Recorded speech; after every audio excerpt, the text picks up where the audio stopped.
Hello viewers, this is WhyNotBrix back again. Join me as I unbox the MAD60HE standard version. It doesn't have RGB lighting because I bought it for only $25. The box looks great, even so it only costs $25. It already feels worth it for me. You can immediately tell from the box that it's high quality. Come on, let's open it. Yeah, I wasn't wrong. The inside looks even better, and I'm excited to show you everything that's included. Of course, the main thing we'll see here is the MAD60HE keyboard. You can clearly tell that for such an affordable price, it's really impressive and worth it.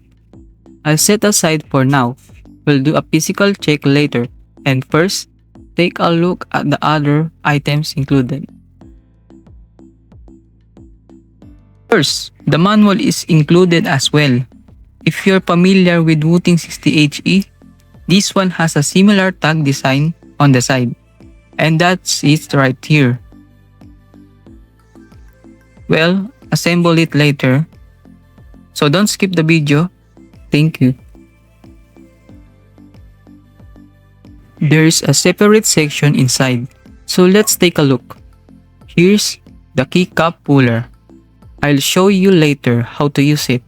And of course, the USB connector, which is a Type-C.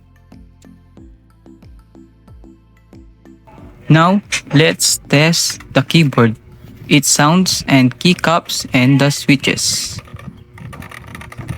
The sound of this keyboard is good for me, but I'll let you be the judge of it. For me, it feels really smooth. Definitely great for FPS games like Valorant or CSGO, especially for strafing. To use a keycap puller, slide the tools prongs underneath, the keycap on opposite sides, and then pull straight up to remove it.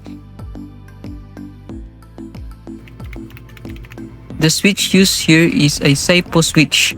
The SIPO switch is a type of magnetic switch found in some high-performance gaming keyboards.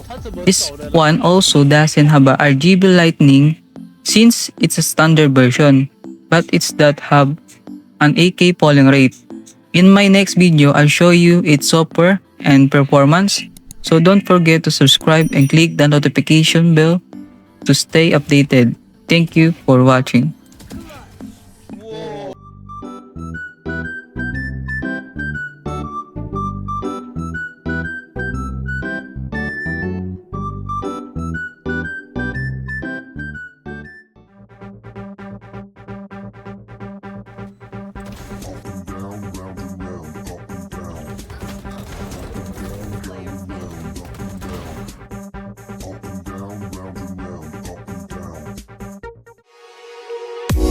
Talking about nothing, then you said something under your breath. I can't take it, I know what you're thinking. I wish I could fix this, yeah.